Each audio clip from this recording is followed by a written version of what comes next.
제1당도 아니고 제2당도 아니고 제3정당이라면 그 어려운 걸 해낼지도 모르죠.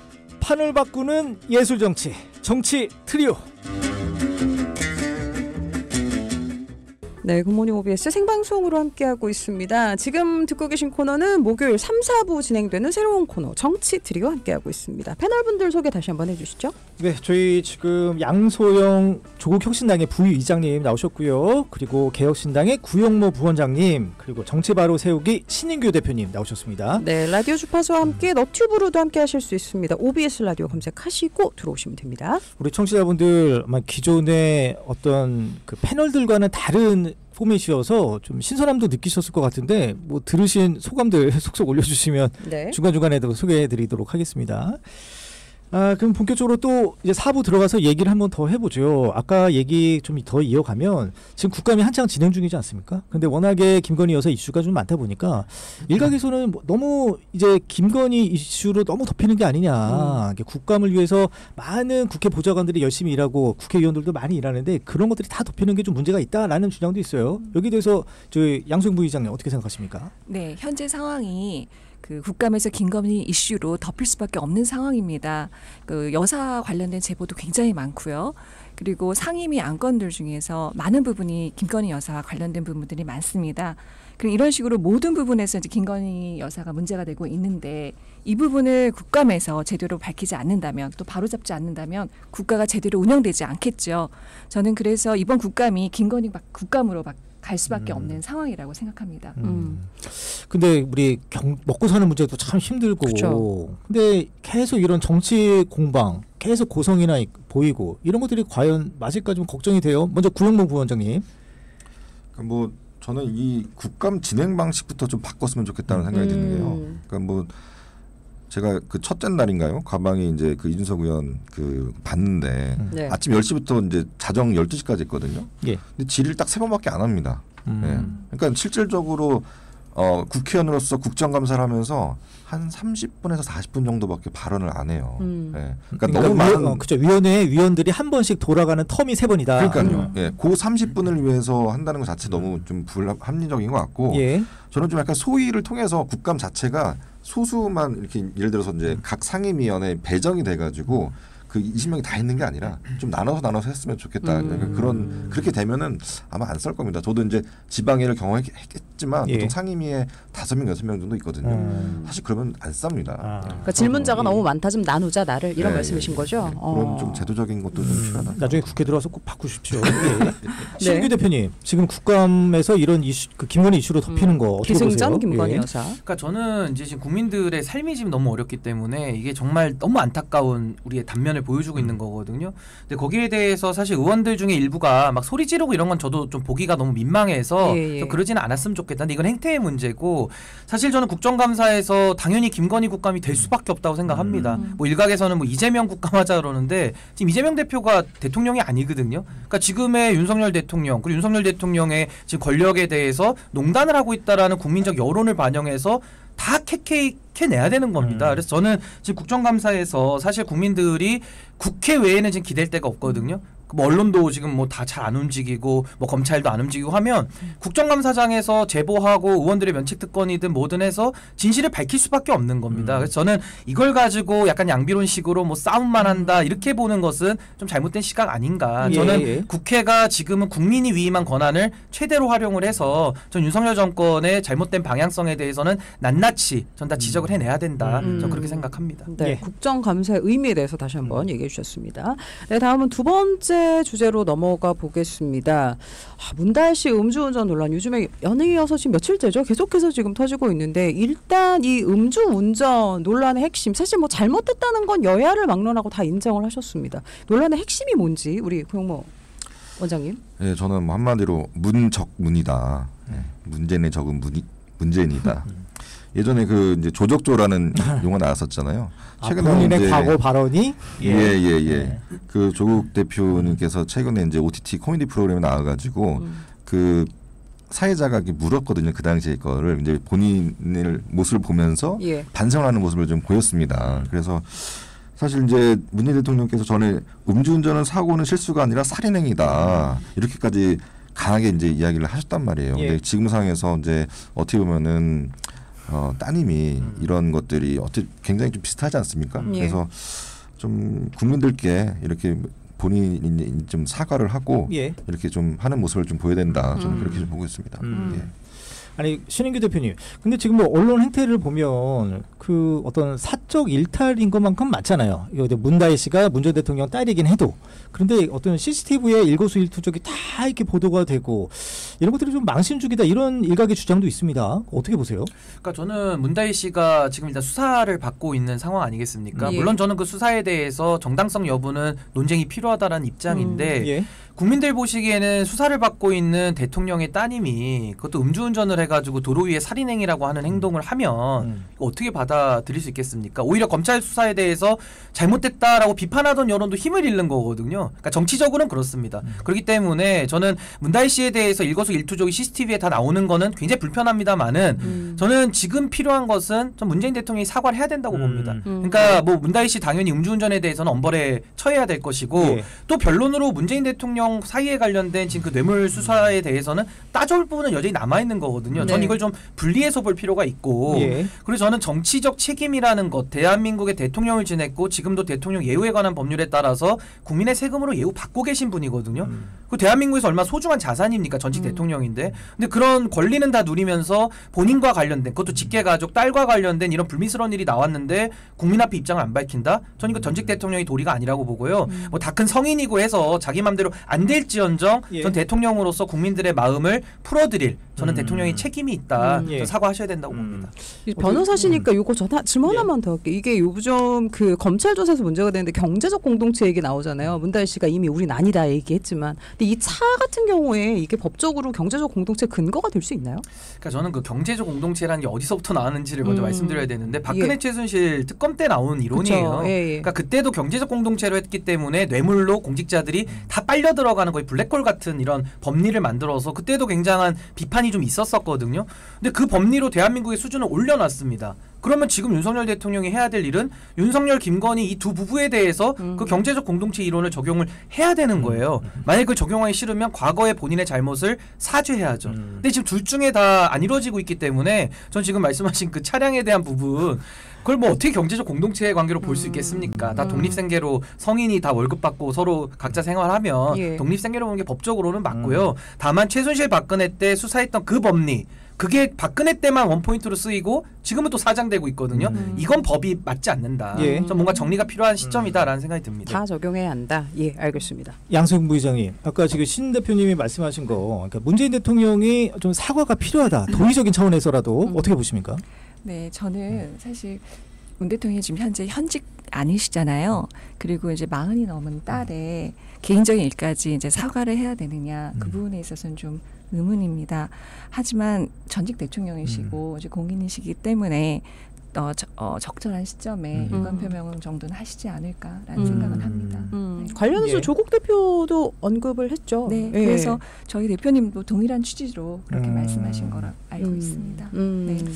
알겠습니다. 뭐 그러면 저 다른 주제 넘어갈까요? 더 하고 싶은 말씀 있으시면 저는 구모 부원장님. 사실 문다혜 씨가 이걸 자초했다고 보거든요. 본인이 이제 일반인이라고 했으면은 그런 SNS에 글을 올렸을 때 그런 것들이 또 회자가 됐잖아요. 검찰에 대해서 비판을 하고. 근데 그런 것들이 기사가 나오고. 그러니까 그런 부분에서 본인의 영향력이 있으니까 사실상 지금 이런 여러 가지 CCTV나 이런 것도 나오는 것도 본인이 자초한 거다. 저는 그렇게 보고 있습니다. 네, 근데 네. 그 CCTV 같은 경우에는 사고 당시 운전 행위를 보여주는 게 아니라 다른 장면들이 계속 유출되고 있는데 그런 부분들은 시청자들을 자극하기 위한 목적이 아닌가라는 생각이 들고요. 그런 보도 행태는 좀 지양돼야 되지 않을까라는 생각합니다. 그러니까 저는 이런 논란이 항상 있을 때마다 이게 똑같이 반복되는 건데 다 분리돼서 봐야 될 것들을 다 합쳐서 그냥 넘어가는 경향이 많아요. 예. 그러니까 저는 그렇게 가면 편할 수는 있는데 정확해지진 않거든요. 전 조금 더 나눠서 볼 필요가 분명히 있는 것이고 저는 문재인 대통령 사과하셔야 된다고 봅니다. 왜냐하면 이건 뭐 유감 정도로 안 되는 거고 보통 공직자들의 자녀들도요 조심해서 살아요. 아버지가 공무원이기 때문에 다 나중에 고위공무원 승진할 때 인사검증 다 하거든요. 그럼 가족들까지 대상 다 올라갑니다. 예. 그래서 공무원 집 자제들은요 대부분들 다 조심하면서 좀 삽니다. 왜냐면 아버지에게 예. 자신의 문제로 괜히 불똥이 튈 수도 있기 때문에 예. 조심하는 게 맞는데 하물며 전직 대통령의 따님이 예. 음주운전을 해서 이렇게 다닌다라는 걸 누가 납득하겠습니까? 전 아닌 건 아닌 걸로 하는 것이 훨씬 더 국민들의 정서에는 부합한다라는 예. 생각이 듭니다. 그렇죠. 자녀 일로 낙선된 경우들이 많이 있었으니까요. 그 예전에 그 국민의힘의 그 장재현 의원 아들 문제가 불거졌을 때 그때 장현이 사과를 했었나요? 어땠었나요? 뭐 백의종군 한다고 사라지셨는데 그때 또 뭐 나오고 싶어 내려놨죠. 해가지고 진정한 백의종군인지는 잘 모르겠습니다. 예. 알겠습니다. 이건 요 기사 마무리를 예. 하고 일단은 또 하나 지금 이슈가 되는 게 보궐선거 얘기 잠깐 할까요? 그래도 예. 여기 계신 분들이 또 약간 또 많이 인볼브가 돼 계셔서 지금 또 조국 혁신당 관계자분 예. 나오고 계시니까 그 11.16 재보선 선거가 이제 다음 주입니다. 맞습니다. 네, 부산 금정구청장, 인천 강화군수, 전남 곡성군수, 영광군수 네 곳에서 펼쳐지는데 각 한 분에게 그 이번 승패 몇 대 몇 정도 뭐 이런 걸로 한번 말씀을 드릴게요. 그러니까 뭐 그 뭐죠? 부산하고 인천 같은 경우는 국민의힘과 민주당의 싸움이니까 국민의힘과 민주당이 몇 대 몇. 뭐 그런 식으로 제가 한번 선창을 해보겠습니다. 예. 그럼 부산, 인천 어떻게 몇 대 몇으로 생각하시는지 그 양소영 부의장부터. 예. 5대5. 5대5. 정말 어렵습니다. 그러니까 하나씩. 네. 어. 사실은 선거와 입시 그리고 승진은 뚜껑 열어봐야 된다는 알 수 있다고 하잖아요. 네, 그 부산 같은 경우는 저희가 단일화를 이뤘고요. 예. 네. 그래서 저희 지금 열심히 하고 있고 사실 금정구 같은 경우는 국힘의 우세 지역으로 알려져 있긴 하지만 지금 윤석열 정부 비판 이론도 있고 예. 또 저희가 단일화 시너지 효과도 있기 때문에 한번 해볼 만하지 않을까. 예, 그래서 저는 5대5 저희가 반반이다. 그러면 전남 곡성과 영광은? 영광 같은 경우는 지역 선거운동으로 가보면 너무 우호적이고 바닥 민심이 참 좋습니다. 조국 혁신당에? 네, 그렇습니다. 지금 민주당과 사실 진보당 저희가 오차범위 내에서 박빙승부 벌리고 있습니다. 선거 기간까지 저희가 열심히 뛴다고 하면 승산이 있지 않을까. 이때는 그러니까 민주당과 조국 혁신당이 하나씩 가져갈 거다 생각하시는군요. 예, 그리고 구영모 부원장님 어떻게 보세요? 그러면 부산과 인천 먼저. 부산 같은 경우에는 어쨌든 단일화를 이뤘잖아요. 예. 그거에 대해서 이제 국민들이 알고 있습니다. 그 단일화 했다는 거를. 그러니까 그거에 대해서 좀 부산 같은 경우에는 국힘 쪽이 좀 힘들 수 있을 거다. 좀 힘들다 오히려. 오히려 지금 여러 가지 상황들이 안 좋기 때문에 오히려 그런 극적인 단일화가 사실상 좀 몇 번 뭐 논의된 가운데 그쪽으로 됐잖아요. 좀 그렇고 저는 한 가지 지금 그 진보당 쪽에서 사실상 지금 어제인가요? 여론조사가 1등하는 여론조사가 나왔습니다. 예, 그러니까 그렇기 때문에 지금 호남 이게 사실상 조국 혁신당이나 민주당이나 당의 이제 대표들이 사실상의 사법 리스크가 지금 걸려 있지 않습니까? 호남 분들이 굉장히 정치적으로 성숙된 분입니다. 네, 그런 차원에서 지금 이 호남 쪽의 그 군수 그 보궐선거가 저는 진보당 쪽이 이번에 될 수 있을 것 같다. 그런 조사. 그러니까 영광군수 쪽에 조국 혁신당 앞에 계신데.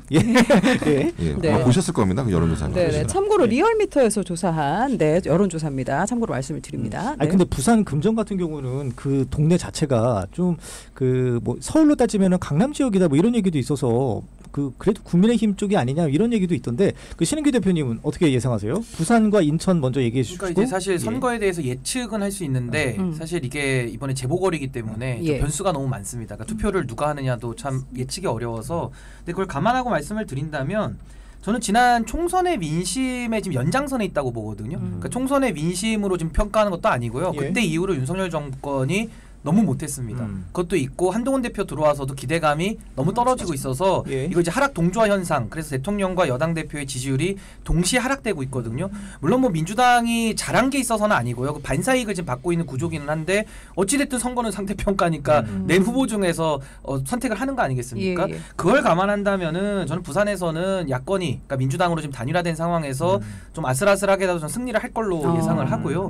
강화 같은 경우는 지금 무소속의 또 안상수 후보도 나와 있기 때문에 이게 여건이 굉장히 힘든 그런 싸움이 돼서 여기도 저는 또 민주당이 승리할 것이다 이렇게 보여지고 이제 관심은 그 호남 지역의 민심인데 저는 호남 지역에서 지금 민주당이 불신 많이 얻고 있다고 생각을 합니다. 근데 그럼에도 불구하고 지금 국민들의 뜻은 윤석열 정권을 무조건 일단은 종식하고서 뭘 다음을 하자라는 여론이 많아요. 그렇기 때문에 이번에도 민주당이 마음에는 들지 않지만 그래도 더 강력한 정권 견제에 대한 표심이 좀 강하게 작동할 가능성이 높기 때문에 흥행이 되면은 투표율은 올라가거든요. 그럼 아무래도 민주당 지지세 분들이 더 나올 수밖에 없는 구조라서 전 조국 혁신당이 더 선전했으면 좋겠지만은 이번에는 민주당이 그래도 이기지 않을까라는 생각이 좀 듭니다. 근데 저는 그 지금 시 대표님이 그러셨잖아요. 총선 민심의 연장선에서 지금 이루어지고 있다 이 선거가. 그런데 그렇다고 하면 예전에 그 강서구청장 재보궐 선거 때 보면 완전히 그 윤석열 대통령의 인기가 없다 보니 그 여론조사 자체도 많이 떨어졌잖아요. 국민의힘 힘이. 근데 이번에는 뭐 부산 금정 이런데 인천 이런 데서도 팍핑을 유지하고 있다는 건 이거 민심과 좀 괴리되는 거 아니냐 이런 생각도 좀 들거든요. 그러니까 뭐 이제 여론조사에 대한 불신들도 요즘 많아지고 있는 추세라서 예. 뭐 존중은 하고 이제 흐름은 보지만은 그 여론조사대로 결과가 나오진 않거든요. 그래서 저는 이제 흐름으로 우리가 봤을 때는 총선 때 기준으로 윤석열 대통령이 이제 정치하겠다라고 국민들에게 말했던 그 시점과 예. 지금은 그 6개월이 지났는데 완전히 지금 정치는 더 실종되고 더 사망 상태까지 갔거든요. 예. 거기다가 이제 한동훈 대표의 국민의힘도 뭘 보여주기를 바랬는데 지난 3, 4개월 동안에 한 게 없어요. 예. 그러니까 이런 상황에서 또 여당에 힘을 실어준다?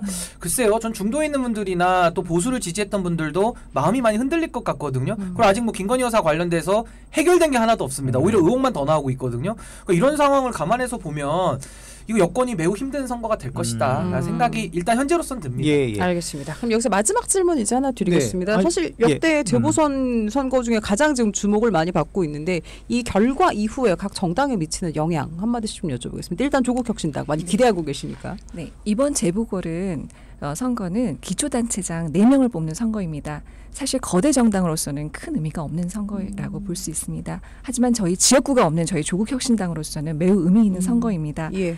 그리고 만약에 단일화를 이룬 부산 금정구에서 민주당이 승리를 한다면 다음 지방선거에서 국민의힘에는 아주 큰 변화가 있을 거라는 예측을 할 수 있겠습니다. 예, 알겠습니다. 우리 구 연구원장님. 근데 왜 개혁신당에는 왜 안 나온 겁니까 이번에? 아, 그러게요. 저희 당이 녹록지가 않습니다. 예, 뭐 그런 부분에 대해서는 사실 우리 개혁신당 당원분들과 국민들께 좀 송구하다는 말씀을 좀 드리고 싶고요. 네. 저는 아까도 그 연장선에서 호남 쪽에서 혹시 민주당과 조국혁신당이 진보당에게 어떻게 보면 패배를 하고 또 반대로 부산에서는 민주당이 또 이길 수 있고 또 그 반대로 또 광화 같은 경우에는 또 이제 또 국힘도 심판을 받고 여러 가지 측면에서 저는 민주당과 국힘이 이길 곳에서 못 이겼을 때 어떤 그 결과가 여파가 우리 개혁신당에는 그래도 개혁신당이 남아 있구나. 예. 그러니까 그런 좀 미미하지만 그런 영향이 있을지 예. 않을까. 네. 그러니까 만약에 그 국민의힘이 그 얻어야 될 때 떨어지면 한동훈 대표는 좀 타격이 크다고 보세요. 당연히 그럴 수밖에 없겠죠. 지금 뭐 예.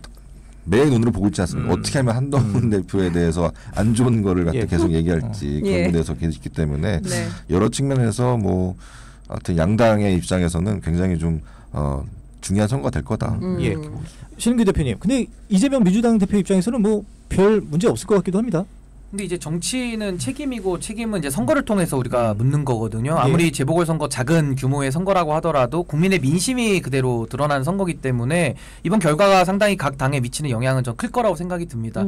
민주당이나 조국혁신당은 이미 당 대표들이 당내에서 영향력을 유지하고 있기 때문에 결과에 큰 영향을 받지 않는데 국민의힘 같은 경우는 한동훈 대표 지금도 체제가 위태위태하거든요. 근데 거기서 만약 선거 결과까지 안 좋게 나온다? 그럼 당연히 그걸 문제 삼아가지고 당대표 물러나라는 얘기가 나올 수밖에 없고요. 예. 더 중요한 건 이제 오늘자로 이제 선거에 대한 공소시효가 만료가 되기 때문에 이제 국회의원들이 더 이상 이제 검찰의 눈치도 잘 안 볼 겁니다. 그렇다고 한다면은 더 자신들의 소신 있는 목소리를 대외적으로 낼 가능성이 높고요. 예. 그게 만약에 재보궐 선거의 참패와도 연동이 된다라면은 전 한동훈 대표가 이번 겨울을 좀 넘기기가 쉽지도 않을 수 있다라는 생각이 듭니다. 알겠습니다. 세 분의 의견 여기까지 들었고요. 정치 트리오 오늘 첫 시간 함께했습니다. 조국혁신당 양승우 부의장, 개혁신당의 구형모 부연구원장 그리고 정치바로 세우기 신인균 대표 함께했습니다. 감사합니다. 네, 네, 감사합니다. 고맙습니다. 고맙습니다.